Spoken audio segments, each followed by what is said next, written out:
بعض روایات میں تو صراحت ہے ابتدائی اور آخری، بعض میں مطلقاً فرمایا گیا کہ 10 آیات سورہ کہف کی انسان کو دجال کے فتنے سے محفوظ رکھ سکتی۔ اس اعتبار سے جو تعلق ہے ان آیات کا دجالی فتنے کے ساتھ وہ گویا کہ احادیث صحیحہ سے ثابت ہے۔ نمبر 2 بات جو اب میں عرض کرنا چاہتا ہوں وہ یہ ہے کہ احادیث نبویہ ہی سے دجالی فتنے کے بارے میں جو باتیں ہمیں معلوم ہوتی ہیں وہ کیا ہے، دجال کے کیا اوصاف ہوں گے، کیا خصائص ہوں گے، دجالی فتنے کے کیا مظاہر ہوں گے، کیا آثار ہوں گے، کیا اثرات ہوں گے۔ اس کی وضاحت میں پہلے تو ایک بات نوٹ کر لیجئے، ایک ہے دجالی فتنہ، ایک ہے ایک شخص معین المسیح الدجال، ان دونوں میں فرق ہے۔ معلوم ایسا ہوتا ہے کہ ایک تو شخص ہوگا جس کا ظہور ہوگا، وہ شخص معین ہوگا، اور اگر احادیث کا تتبع کیا جائے تو معلوم ہوتا ہے کہ وہ یہود کا کوئی بہت بڑا لیڈر ہوگا، اور آخری زمانے میں قریب قیامت کا جو زمانہ ہے، قرب قیامت کا، اس میں جو بڑی عظیم جنگیں ہونے والی ہیں، ان میں جب یہودیوں اور مسلمانوں کا مقابلہ ہوگا اور بہت کریٹیکل سٹیج پر وہ مقابلہ پہنچا ہوا ہوگا، اس وقت حضرت مسیح علیہ السلام کا نزول ہوگا اور وہ دجال اکبر کو یا المسیح الدجال جسے کہا گیا ہے اس کو وہ قتل کرے۔ تو المسیح الدجال یہ تو ایک شخص معین ہے، البتہ دجالی فتنہ صرف ایک شخص معین کے ساتھ نہیں متعلق، بلکہ اس کے لیے جو احادیث آئی ہیں ان کا جب ہم تتبع کرتے ہیں، ان سب کو جب جمع کرتے ہیں تو معلوم ہوتا ہے کہ وہ ایک خاص کیفیت ہے، ایک خاص دور میں کچھ ایسی کیفیات پیدا ہو جائیں گی کہ جن کو دجالی فتنے سے تعبیر کیا گیا ہے۔ وہ کیفیات کیا ہے، میں کچھ احادیث کے حوالے سے وہ میں نوٹ کر کے لایا ہوں، آج آپ کے سامنے رکھ رہا ہوں۔ پہلی بات یہ معلوم ہوتی ہے کہ اس دور میں، اس دجالی فتنے میں، انسان کو جو قواعد طبعیہ ہیں، جو قدرت کی طاقتیں ہیں، کائناتی قوتیں ہیں، ان پر غیر معمولی غلبہ، اختیار حاصل ہو جائے گا، اور وہ دجال متصرف ہوگا ان تمام قواعد طبعیہ پر، بالکل ایسے انداز میں جیسے کبھی انبیاء کرام علیہ السلام کو اللہ تعالیٰ معجزے عطا فرماتا۔ وہ معجزے کہ جو اللہ تعالیٰ کے فضل و کرم سے اللہ کے رسولوں کو عطا ہوئے ہیں، گویا کہ وہ سب کی سب کیفیات ہیں کہ جو دجال کے بارے میں قرآن مجید یا احادیث نبیہ میں وارد ہیں۔ مثلا پہلی بات یہ بتائی گئی کہ اس کے لیے فاصلہ بے معنی ہو کر رہ جائے گا، انتہائی تیز رفتاری ہوگی جو اسے حاصل ہوگی۔ چنانچہ الفاظ یہ ہے کالغیث استدبرت الريح، وہ ایک ایسے طوفان کے مانند جو ہے وہ سیلاب آئے گا کہ جیسے کوئی بہت زوردار آندھی جو ہے اس کے ساتھ طوفان آیا کرتا ہے۔ آپ سائیکلون کا تصور کیجئے کہ جس طریقے سے وہ ایک انتہائی تیز رفتار ہوا جو ہے وہ طوفان کو لے کر آتی ہے، اس طور سے وہ فتنہ پھیلے گا۔ ایک اور حدیث میں الفاظ ہے فلا تدع قریۃ الا حبطتھا فی 40 لیلہ، یہ مسلم شریف کی روایت ہے حضرت نواس بن سمعان رضی اللہ تعالیٰ عنہ سے۔ کوئی قریہ تک نہیں چھوڑے گا دنیا کی کوئی آبادی چھوٹی سے چھوٹی جس میں وہ نہیں پہنچ جائے گا 40 دن کے اندر اندر۔ یہ اس کی تیز رفتاری کا عالم ہوگا، گویا کہ میں تعبیر کر رہا ہوں اسے ان الفاظ سے کہ فاصلہ بے معنی ہو کر رہ جائے گا۔ اسی کے ضمن میں بعض اور روایات آئی ہیں، سواری جو ہے اس دجال کی اس کو گدھے سے تعبیر کیا گیا ہے، اس لیے کہ ظاہر بات ہے اس دور میں اور کسی شے کا اگر تذکرہ کیا جاتا ہوائی جہاز کا یا راکٹس کا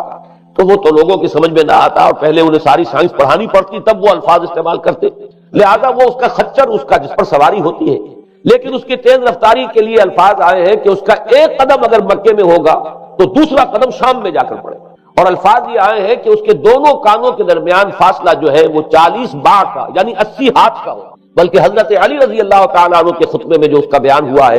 کہ اس کا ایک کان جو ہے وہ 30 ہاتھ لمبا کان ہوگا اس کا۔ ابھی ذرا یہ صرف احادیث آپ سنتے جائیے، پھر اس کے بارے میں ان سب کو جوڑ کر جو ہمیں نتیجہ نکالنا ہے اس پر گفتگو بعد میں ہوگی۔ اسی طرح آواز کا معاملہ کہ اس کی آواز 4 دانگ عالم میں بیک وقت سنی جائے گی۔ الفاظ یہ ہے ینادی بصوت لہو یسمع لہو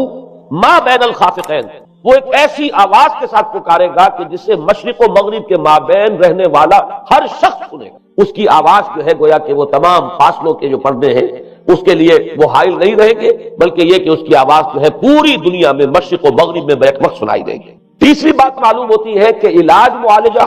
وہ اس انتہا کو اور عمل جراحی اس انتہا کو پہنچ جائے گا۔ یہاں وہ الفاظ آئے ہیں جو قرآن مجید میں حضرت مسیح کے معجزات کے لیے آئے، حضرت مسیح کے الفاظ جو ابرئ الاکمہ والابرص، کہ میں مادر زاد اندھے کو اور جو کوڑھ کا مرض تو ان دونوں کو میں ٹھیک کر دیتا ہوں۔ حضرت مسیح علیہ السلام صرف ہاتھ پھیرتے تھے اور مادر زاد جو نابینا ہے، اندھا، بینائی اس کی آ جاتی تھی، اور کوڑھی جو ہے اس کے جسم پر ہاتھ پھیرتے تھے اس کا کوڑھ درست ہو جاتا۔ ابرئ الاکمہ والابرص، وہی الفاظ آئے حدیث میں کہ دجال کو یہ قدرت حاصل ہو جائے گا۔ نمبر 2 یہ کہ وہ یحیی الموتیٰ، جیسے کہ حضرت مسیح کے الفاظ ہے وہ احیی الموتیٰ، میں زندہ کرتا ہوں مردے کو، حضرت مسیح فرماتے تھے ایک مردے کو قم باذن اللہ، وہ کھڑا ہو جاتا تھا۔ بالکل اسی طریقے سے دجال کو بھی قدرت حاصل ہو جائے گی کہ وہ مردوں کو زندہ کرے گا۔ مزید وضاحت ایک حدیث میں یہ ہے کہ وہ ایک شخص کو آری کے ساتھ بیچ میں سے چیرے گا، دو ٹکڑے کر دے گا، پھر سیدھے گا اور زندہ کرے گا۔ معلوم یہ ہوا کہ علاج معالجے کا علم اور دوسرے یہ کہ جراحی کا علم جو ہے وہ اپنی ان بلندیوں کو پہنچے گا کہ اس حد تک انسان کی رسائی ہو جائے گی۔ چوتھی بات، اس کو زمین اور فضا پر اس قدر غلبہ حاصل ہو جائے گا، الفاظ یہ حدیث کے یامر السماء فتمطر، وہ آسمان کو حکم دے گا بارش برسا اور وہ بارش برسائے گا، والارض فتنبت، اور زمین کو حکم دے گا کہ فصلیں اگا اور وہ اگائے گی، ویمر بالخربۃ فیقول لها اخرجی کنوزک، اور وہ کسی ویرانے پر سے گزرے گا، اسے حکم دے گا، ویران چٹیل میدان، اور حکم دے گا کہ اپنے خزانے نکال، اور فرمایا اس کا نتیجہ یہ نکلے گا فتتبعہ کنوزها، تو اس زمین کے جو خزانے ہیں وہ نکل کے اس کے ساتھ چلنے شروع ہو جائے گا۔ زمین پر قدرت، فضا پر قدرت، بارش کا حکم ہوگا وہ بارش ہو جائے گی، آسمان بارش برسائے گا، زمین اپنے خزانے اگل دے گی۔ پانچویں بات، وَيُبْعَثُ مَعَهُ الشَّيَاطِينُ عَلَى صُورَةٍ مَّن مَاتَ، اس کے ساتھ کچھ ایسے شیاطین مبعوث ہوں گے کہ جو ان صورتوں کو اختیار کریں گے ان لوگوں کی جو مر چکے، من الآباء والأمہات والمعارف، جو آباء و اجداد اور مائیں اور دادیاں اور جو بھی جان پہچان والے لوگ ہیں جو فوت ہو چکے ہوں گے، وہ ان کی صورت اختیار کریں گے۔ فَتَأْتِيَ أَحَدَهُمْ فَيَقُولُ أَلَسْتُ فُلَانًا أَلَسْتَ تَعْرِفُنِي، پھر وہ آئے گا اور وہ شیاطین آئیں گے اور انسان سے کسی سے بات کریں گے، کیا تم مجھے نہیں پہچانتے؟ کیا میں تمہارا فلاں رشتہ دار نہیں ہوں؟ اپنی نشانیاں بیان کریں گے اور لوگ پہچانیں گے۔ یہ وہ احادیث ہیں کہ جن کا جو نتیجہ نکلتا ہے اس کو پہچان لیجئے۔ وہ نتیجہ یہ ہے کہ حضور صلی اللہ علیہ وسلم نے دجالی فتنے کے جو اوصاف بیان کیے یا جو علامات بیان کی، ان کا حاصل یہ ہے کہ سائنس اور ٹیکنالوجی کی وہ بلندیاں انسان کو حاصل ہو جائیں گی کہ جو چیزیں کبھی رسولوں کے معجزوں سے ظہور پذیر ہوتی تھی، وہ قوانین طبیعہ پر تصرف کے باعث خود انسان کرنے لگے۔ یہ ہے در حقیقت حاصل۔ چنانچہ آج آپ دیکھیے وہ جو اس کا گدھا ہے وہ ہمارے آج کل کے ہوائی جہاز ہے، اور آپ کو معلوم ہے کہ یہ رڈار جو ہے ان کے ہوائی جہازوں کے، یہ بالکل اینڈز پر ہوتے ہیں ان کے بازوؤں پر، اور یہی ان کے کان ہیں، انہی سے انہیں وہ معلومات حاصل ہوتی ہیں۔ خود ان کی لمبائی چوڑائی جو ہے وہ کتنی ہے، اور پھر یہ کہ ان کے درمیان فصل جو ہے وہ 80 ہاتھ کا یا 40 باہ کا وہ موجود ہے، اور جہاز کی ایک اڑان اب تو کہیں بات پہنچ گئی کہ آپ کو معلوم ہے کہ پوری دنیا کے گرد بھی ایک جہاز جو ہے وہ چکر لگا لیتا ہے چند گھنٹوں کے اندر۔ لیکن یہ ہے کہ عام جو رفتار ہے اس میں بھی ایک پڑاؤ سے دوسرے پڑاؤ تک، ایک جگہ سے جس کو ہاپ کرنا کہتے ہیں، یہ بھی کم سے کم 500-700 میل کا عام طور پر سفر جو ہے وہ جہاز طے کر رہا ہے۔ اسی طریقے سے ہماری جو سائنس کی، خاص طور پر جو طبی سائنس ہے، اب اس میں جس طریقے سے کہ زندہ رکھا جاتا ہے انسانوں کو، اور وہ ویجیٹیبل چاہے کہا گیا ہے ان کو ہیومن ویجیٹیبلز، لیکن یہ کہ دل کی دھڑکن بھی چلائے جا رہے ہیں، خوراک بھی پہنچا رہے ہیں، آدمی جو ہے وہ زندہ سال تک زندہ پڑا رہتا ہے۔ اور یہ کہ سرجری بعض جانوروں پر تو یہ بات ہو چکی ہے کہ کاٹے گئے ہیں اور پھر ان کو سی دیا گیا ہے، جوڑ دیا گیا ہے۔ یہ تمام جو بھی معجزے ہیں اس وقت سائنس دکھا رہی ہے۔ اسی طرح اگر یہ معجزہ دیکھنا ہو کہ زمین لقدق زمین، جہاں کہیں کوئی آثار نہیں تھے کسی ایک پتے تک کے اگنے کے، اگر وہاں لہلہاتے ہوئے آپ کو چمن دیکھنے ہو تو ویسے سب سے پہلے تو یہ معاملہ ہوا تھا اسرائیل نے جو کر کے دکھایا تھا، لیکن اب تو آپ ابو ظبی چلے جائیے، سعودی عرب میں چلے جائیے۔ سعودی عرب کے اندر حال یہ ہے کہ آپ اگر ہوائی جہاز سے سفر کریں ریاض سے جدے تک تو آپ کو جگہ جگہ بڑے سرکولر پیچز نظر آئیں گے جہاز سے، نہایت گرین، اور اس کے اندر جو ہے آرٹیفیشل اریگیشن کے ذریعے سے اور بہت عمدہ وہاں کاشت ہو رہی ہے، اور بہت خوبصورت فارم جو ہے وہ تمام کے تمام سرکولر پیچز، اس لیے کہ جو اریگیشن ہوتی ہے وہ ان ویلز کے ذریعے سے ہوتی ہے کہ جو ایک سرکل میں چلتے ہیں اور پانی کی وہ آرٹیفیشل بارش جو ہے وہ ہوتی رہتی ہے۔ باقی یہ کہ فضا سے آرٹیفیشل رین، یہ تو بہت ہی سادہ سی بات ہے کہ فضا کے اندر ایٹماسفیرک کنڈیشن کو ذرا تبدیل کیا جائے تو بارش آ جاتی ہے۔ اور باقی رہ گیا آواز کا یہاں سے وہاں جانا، وہ تو آواز ہی نہیں، آپ صورتیں دیکھ رہے ہیں۔ آپ کو نیو یارک میں بیٹھا ہوا خطاب کرے، آپ پوری دنیا کے اندر جہاں چاہیں، وہ آل ورلڈ اینٹینا آپ کے پاس صرف ہونا چاہیے، باقی یہ کہ آپ دنیا کے کسی بھی گوشے میں بیٹھے ہوئے کسی شخص کا خطاب جو ہے وہ سن سکتے ہیں۔ تو معلوم یہ ہوا کہ در حقیقت یہ جو دجالی فتنہ ہے،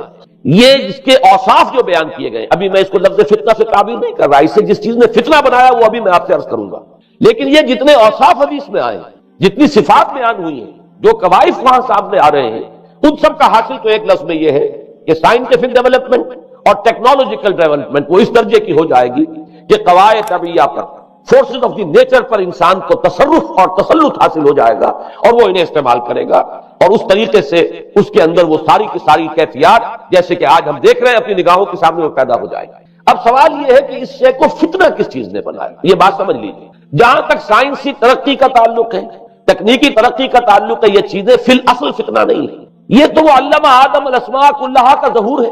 اللہ تعالیٰ نے ازل میں حضرت آدم علیہ السلام کو جو صلاحیت عطا فرما دی تھی، یہ ایکسفولیشن ہے اس کا ظہور ہے. جیسے کہ آم کی گٹھلی میں آم کا درخت ہے، لیکن ظاہر بات ہے کہ اس کو درخت بننے میں وقت لگتا ہے. پہلے وہ 2 پتے نکلتے ہیں، پھر وہ بڑھتا ہے معاملہ، کئی سال میں جا کر وہ درخت جو ہے وہ جوان ہوگا، وہ پھل دے گا. اسی طریقے سے یوں سمجھیے کہ بالقوہ وہ علم حضرت آدم علیہ السلام کو دے دیا گیا، یعنی وہ صلاحیتیں ودیت کر دی گئی، وہ فیکلٹیز، سمع اور بصر اور فؤاد، دیکھو سنو نتیجہ نکالو اور آگے بڑھو. آپ نے چیز دیکھی، ایک سنی، نتیجہ نکالا، اس کو نوٹ کیا، آگے بڑھے، پھر کوئی چیز دیکھی، پھر کوئی سنی، اپنے سابق جو نتیجہ آپ نے نکال کر محفوظ کیا تھا اپنی میموری میں، اس کے ساتھ اس کو ٹیلی کیا، کوئی اور نتیجہ نکلا ہے اور آگے بڑھے. تو یہ تو سٹیپ بائی سٹیپ، قدم با قدم انسانی علم آگے بڑھ رہا ہے. یہ ہرگز فتنہ نہ ہوتا، میرے الفاظ پر توجہ کیجئے، اگر اس کے ساتھ متوازن طور پر ایمان اور روحانیت کا ارتقا بھی ہوتا رہے. اگر اس کے ساتھ اللہ کی معرفت، اللہ کی محبت، آخرت کا ایمان، منزل انسان کی جو ہے وہ آخرت ہے، دنیا نہیں ہے،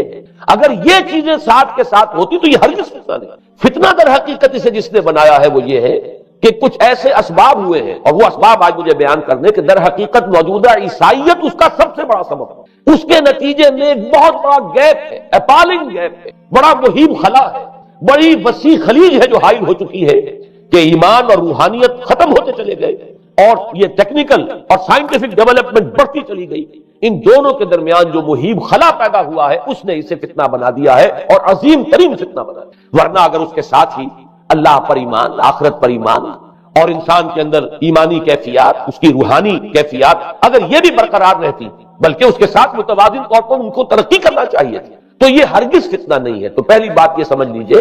کہ اگرچہ دجالی فتنے کے جو صفات، اس کے اوصاف، اس کی علامات، اس کے مظاہر جو بھی حدیث کے ذریعے سے ہمیں معلوم ہے، جس کا میں نے ابھی آپ کے سامنے تذکرہ کیا، وہ سب در حقیقت تعبیر ہے اس دور کا جو محاورہ ہے، اس دور کی جو زبان ہے، اس دور میں جن الفاظ سے گفتگو کی جا سکتی تھی، اس دور کے ایڈیم میں آج کی جو سائنٹیفک اور ٹیکنالوجیکل ترقی ہے، گویا کہ اس کی تعبیر کی گئی ہے کہ وہ دجالی فتنہ ہوگا. لیکن اس شے کو فتنہ بنانے والی شے در حقیقت یہ ہے کہ ایک بہت بڑی خلیج حائل ہو چکی ہے ایمان اور روحانیت اور دوسری طرف سائنٹیفک اور ٹیکنالوجیکل ڈیولپمنٹ میں. ان دونوں کے درمیان اتنا بوجھ اور فخر پیدا ہو گیا ہے کہ جس کی وجہ سے اس نے فتنے کی شکل اختیار کی. اس کا سبب کیا ہے، آج ہمیں اس پر غور کرنا ہے. دیکھیے حضرت مسیح علیہ السلام کا دین، اور جیسا کہ میں نے عرض کیا ہے سورہ کہف کے پہلے رکوع میں تذکرہ انہی کا ہو رہا ہے. وَيُنذِرَ الَّذِينَ قَالُوا اتَّخَذَ اللَّهُ وَلَدًا مَا لَهُم بِهِ مِنْ عِلْمٍ وَلَا لِآبَائِهِمْ كَبُرَتْ كَلِمَةً تَخْرُجُ مِنْ أَفْوَاهِهِمْ يَقُولُونَ إِلَّا كَذِبًا فَلَعَلَّكَ بَاخِعٌ نَفْسَكَ عَلَىٰ آثَارِهِمْ إِن لَّمْ يُؤْمِنُوا بِهَٰذَا الْحَدِيثِ أَسَفًا. ان آیات کا پہلے ترجمہ آپ سن لیجئے. جو پہلی آیات ہے ان کا ترجمہ ہم کر چکے ہیں. کل حمد اس اللہ کے لیے ہے جس نے اپنے بندے پر کتاب نازل فرمائی اور اس میں کوئی کجی نہ رکھی، جو بالکل سیدھی ہے اور خبردار کرتی ہے ایک ایسی بڑی عظیم اور مہیب جنگ سے کہ جو خاص اللہ کی طرف سے ہوگی، اور بشارت دیتی ہے مومنین کو جو نیک عمل کریں کہ ان کے لیے بہت بڑا اور بہت عمدہ اجر ہے. ماکثین فیہ ابدا، وہ اس میں رہیں گے ہمیشہ ہمیشہ. وَيُنذِرَ الَّذِينَ قَالُوا اتَّخَذَ اللَّهُ وَلَدًا، اب دوہرا کر بات آئی، اور تاکہ خبردار کر دے ان کو جنہوں نے یہ کہا کہ اللہ نے کسی کو اپنا بیٹا بنایا. مَا لَهُم بِهِ مِنْ عِلْمٍ، نہیں ہے ان کے پاس اس کے بارے میں کوئی علم. وَلَا لِآبَائِهِمْ، نہ ان کے آباء و اجداد کے پاس کوئی علم تھا، کوئی عقلی دلیل نہیں، کوئی اللہ کی اتاری ہوئی کسی کتاب میں، اللہ کے اتارے ہوئے کسی صحیفے میں اس کے لیے سند نہیں. وَلَا لِآبَائِهِمْ كَبُرَتْ كَلِمَةً تَخْرُجُ مِنْ أَفْوَاهِهِمْ، بہت بڑی بات ہے کہ جو نکل رہی ہے ان کے منہوں سے. ان یقولون الا کذبا، نہیں بول رہے یہ، نہیں کہہ رہے یہ مگر جھوٹ. فلعلک باخع نفسک علی آثارہم، تو اے نبی صلی اللہ علیہ وسلم شاید کہ آپ اپنے آپ کو ہلاک کر لیں گے ان کے آثار پر. یہ آثار کے لفظ کو میں ابھی یوں کٹو رکھ رہا ہوں، بعد میں اس کی وضاحت کروں گا. ان لم یؤمنوا بهذا الحدیث اسفا، اگر یہ لوگ ایمان نہ لائے اس حدیث پر، یہ حدیث قرآن، اس پر اگر یہ ایمان نہ لائے، جیسے کہ وہاں فرمایا گیا تھا اگر رحمت خداوندی میں داخل ہونا ہے اے بنی اسرائیل تو یہ شاہدرہ ہے رحمت خداوندی کا قرآن حکیم، آؤ اور داخل ہو جاؤ. یہاں پر ان عیسائیوں کو متنبہ کیا جا رہا ہے اگر وہ اس حدیث پر، یہ حدیث اللہ کی کتاب، احسن الحدیث کتاب متشابہہ فبأی حدیث بعدہ یؤمنون، اگر اس اللہ کی حدیث پر، اللہ کی کتاب پر یہ ایمان نہ لائے تو جو ان کے آثار ہوں گے، جو نتائج نکلیں گے، ان پر اے نبی شاید کہ آپ اپنے آپ کو صدمے اور رنج اور غم سے ہلاک کر دیں۔ یہ ہے در حقیقت وہ آیات کی جن میں تذکرہ ہو رہا ہے عیسائیت کا، لیکن عیسائیت سے مراد کیا ہے اسے سمجھیے۔ حضرت مسیح علیہ السلام کا دین تو بعین ہی وہی دین تھا جو دین آدم سے لے کر محمد تک صلی اللہ علیہ وسلم وعلیہ الصلوۃ والسلام جتنے انبیاء آئے ہیں ان کے دین میں کوئی فرق نہیں۔ دین توحید وہی ایمان، البتہ شرائع کے اندر شریعتوں میں کچھ تفصیلی احکام میں فرق ہوا ہے، شریعت موسوی اور شریعت محمدی میں علی صاحب الصلوۃ والسلام تھوڑا تھوڑا فرق ہے، دین ایک ہی ہے۔ شرع لکم من الدین ما وصى به نوحا والذی اوحینا الیک وما وصینا به ابراہیم وموسیٰ وعیسیٰ، دین میں تو ہم نے وہی شے تمہارے لیے بھی معین کی ہے مسلمانوں کہ جس کی کہ ہم نے نوح کو وصیت کی تھی اور جس کی کہ ابراہیم کو اور موسیٰ کو اور عیسیٰ کو وصیت کی، دین ایک ہے۔ ان الدین عند اللہ الاسلام، تو دین مسیحی بھی وہی تھا بعید ہی جو دین محمدی ہے اور دین موسوی ہے صلی اللہ علیہ وسلم علیہ الصلوۃ والسلام۔ البتہ حادثہ جو نہایت عظیم پیش آیا ہے اور وہ یہ ہے کہ پال، ساؤل اس کا نام تھا پہلے، جس نے کہ اپنی زندگی میں حضرت مسیح علیہ السلام جب تک موجود تھے دنیا میں شدید انہیں تکلیفیں پہنچائیں، شدید ایذائیں پہنچائیں، ان کی مخالفت پر کمر بستہ رہا، لیکن اس کے بعد جب انہیں اٹھا لیا گیا یا عیسائیوں کے عقیدے کے مطابق وہ سولی دے دیے گئے، اور اس کے بعد ان کا عقیدہ بھی یہ ہے کہ سولی پانے کے بعد پھر وہ زندہ ہو کر آسمان پر چلے گئے، جبکہ ہم یہ سمجھتے ہیں اور ہمارا ایمان ہے کہ انہیں سولی دی نہیں گئی بلکہ انہیں تو پہلے ہی اٹھا لیا گیا تھا، ان کی جگہ کوئی اور ہے۔ انجیل برنباس نے یہ بات بالکل واضح کر دی کہ در حقیقت وہی حواریین میں سے جس نے کہ غداری کی تھی اور پکڑوایا تھا، مخبری کی تھی، وہی ہے جس کی شکل بنا دی گئی تھی حضرت مسیح علیہ السلام کے جیسی مانند، اور وہ شخص ہے کہ جو سولی چڑھا ہے۔ بہرحال عیسائیت اس وقت کی جو اس کا عقیدہ ہے اور جو ہمارا عقیدہ اور ایمان ہے، ان دونوں کی روح سے حضرت مسیح علیہ السلام آسمان پر اٹھا لیے گئے۔ اس کے بعد اس نے دین مسیحی میں نقب لگانے کے لیے، جو دین مسیح اصل دین اسلام تھا، اس کو کرپٹ کرنے کے لیے، ڈسرپٹ کرنے کے لیے، اس میں نقب لگانے کے لیے اس نے اپنے ایک مکاشفے کا ذکر کیا کہ میں آ رہا تھا سفر میں کہ مجھے حضرت مسیح نظر آئے ہیں آسمانوں میں، اور انہوں نے مجھے کہا ہے کہ اے ساؤل تو مجھے کیوں ستاتا ہے اور تو اب فلاں جگہ جا اور میرے نام سے نبوت کر۔ اس کے بعد اس نے لبادہ اوڑھا عیسائیت کا، اور اس نے آ کر جس طرح عبداللہ ابن سبا نے محمد الرسول اللہ صلی اللہ علیہ وسلم کے دین میں نقب لگائی، اسی طریقے سے اس شخص نے دین مسیحی میں نقب لگائی۔ فرق یہ ہے کہ دین محمدی صلی اللہ علیہ وسلم کیونکہ یہ آخری دین تھا، اب کوئی اور رسول آنے والا نہیں تھا، اللہ تعالیٰ کی طرف سے اس دین کو، اس شریعت کو ایک پروٹیکشن حاصل ہے، لہذا ایک جزء کی حد تک گمراہی جو ہے پھیل سکی، کل پر محیط نہیں ہوئی۔ لیکن بدقسمتی سے دین مسیحی کے بارے میں یہ ہوا کہ کچھ عرصے تک تو کشمکش رہی ہے، اصل دین مسیحی پر بھی جو کاربند لوگ تھے اور جو اس کے اوپر مستقیم رہے وہ قائم کچھ عرصے تک رہے ہیں، لیکن ہوتے ہوتے تقریباً اس دور تک آ کر جبکہ حضور کی بعثت ہوئی ہے، اصل دین مسیحی کے ماننے والے تقریباً ختم ہو چکے تھے، شاذ لوگ رہ گئے تھے، اور ان میں بھی یہ جرت نہیں تھی کہ اپنے اصل دین کا وہ اظہار کر سکے، بلکہ ہوتے ہوتے ان 600 سالوں کے اندر یہ ہوا کہ وہی پالزم جو ہے در حقیقت اس نے ہی مسیحیت کی شکل اختیار کر لی۔ یہ پالزم جو ہے یہ ہے در حقیقت، یوں سمجھیے کہ ادیان عالم کی تاریخ میں سب سے زیادہ گمراہ کن مذہب، جس کا رد عمل پیدا ہوا ہے یورپ میں، جس نے کہ اس دجالی فتنے کی شکل اختیار کی ہے۔ میں یہ چاہتا ہوں کہ اس کے ضمن میں چند باتیں آج آپ کے سامنے رکھوں۔ پال نے جو دین مسیحی میں یا دین اسلام میں جو صحیح دین ہے اللہ کا، اس میں 3 تبدیلیاں بنیادی کی۔ سب سے پہلا تو وہی جو قرآن کہہ رہا ہے الذین قالوا اتخذ اللہ ولد، مسیح کو، حضرت مسیح علی نبینا علیہ الصلوۃ والسلام انہیں خدا کا بیٹا قرار دیا گیا، اور اس میں بھی نوٹ کیجئے بیٹے کے لیے عربی زبان میں 2 لفظ ہیں، ابن اور ولد۔ ابن کا لفظ ذو معنیین ہے، 2 معنی ہیں اس کے، ابن بیٹے کو بھی کہتے ہیں اور ابن کا کوئی معنوی تعلق بھی ہو سکتا ہے، صرف بیٹا نہیں۔ ابن السبیل مسافر کو کہتے ہیں، راستے کا بیٹا، یعنی چونکہ راستے کے ساتھ اس کا ایک تعلق ہے، راستہ چل رہا ہے، وہ تو ابن السبیل ہے۔ ابن الوقت، وقت کا بیٹا، وہ وقت کا بیٹا اس معنی میں نہیں ہے، بلکہ یہ ہے کہ جو ہر وقت جو ہے حالات کے مطابق گرگٹ کی طرح اپنا رنگ بدلتا چلا جائے، چلو تم ادھر کو ہوا ہو جدھر کی، وہ ابن الوقت ہے۔ تو ابن الوقت اسی طریقے سے جو میں نے دوسری مثال دی ہے، ان کو اگر آپ سامنے رکھیں گے تو معلوم یہ ہوا کہ ابن کے تو دونوں معنی ہو سکتے ہیں، لیکن ولد یہ بالکل مخصوص ہے اولاد کے معنی میں۔ ولد یہ تو گویا کہ صلبی اولاد، اور عیسائیت وہ ہے مذہب کہ جس نے کہ بدترین شرک کی صورت اختیار کی ہے، اور ان کے ہاں عقیدے میں یہ الفاظ ہیں کہ مسیح اللہ کا، خدا کا صلبی بیٹا ہے، تاکہ کوئی شک نہ رہ جائے کہ کوئی اور نسبت ہے جسے ابن سے تعبیر کیا گیا، کوئی اور تعلق ہے جس کے لیے یہ لفظ اختیار کیا گیا، صلبی کا لفظ استعمال کیا گیا ہے کہ یہ خدا کا صلبی بیٹا ہے۔ اور یوں سمجھیے اب اس کا جو نتیجہ نکلا کہ بیٹا اگر کسی کا ہے تو ظاہر بات ہے کہ وہ ہم جنس ہے، ہم نوع ہے اپنے باپ کا۔ انسان کا بیٹا انسان ہوگا، سید زادہ جو ہے سید کا بیٹا سید ہوگا، مغل کا بیٹا مغل ہوگا، گھوڑے کا بیٹا گھوڑا ہوگا، گدھے کا بیٹا گدھا ہوگا۔ معلوم یہ ہوا کہ بعین ہی جو کچھ باپ ہوتا ہے وہی بیٹا ہوگا۔ لہذا اس لفظ نے در حقیقت شرک کی بدترین صورت اختیار کی کہ بالکل اللہ کے برابر، اللہ کا ہم نوع، گویا کہ بدترین شرک جو ہے شرک فی الذات ہے۔ اور شرک فی الذات کی بدترین صورت یہ ہے کہ جو عیسائیت میں آئی ہے کہ حضرت مسیح علیہ السلام کو اللہ کا صلبی بیٹا قرار دیا گیا۔ اب اس کے نتیجے میں چونکہ ظاہر بات ہے کہ آخر بائبل بھی موجود تھی، اس بائبل کو ایک دم کیسے ختم کر دیتا سینٹ پال کہیں یا بہرحال میں تو لفظ سینٹ اس کے ساتھ استعمال نہیں کرنا چاہتا، لیکن چونکہ ہمیں یہ ہدایت ہے قرآن مجید کی بھی کہ جو باطل معبود بنا لیے جاتے ہیں انہیں بھی ہم کوئی ان کے لیے توہین والے الفاظ استعمال نہ کرے، لہذا میں یہ لفظ استعمال کر رہا ہوں، ورنہ جی تو چاہتا ہے کہ کوئی اور لفظ اس کے لیے استعمال کیا جائے۔ لیکن جو بھی اس وقت دنیا میں اس کا معروف نام ہے پال، سینٹ پال،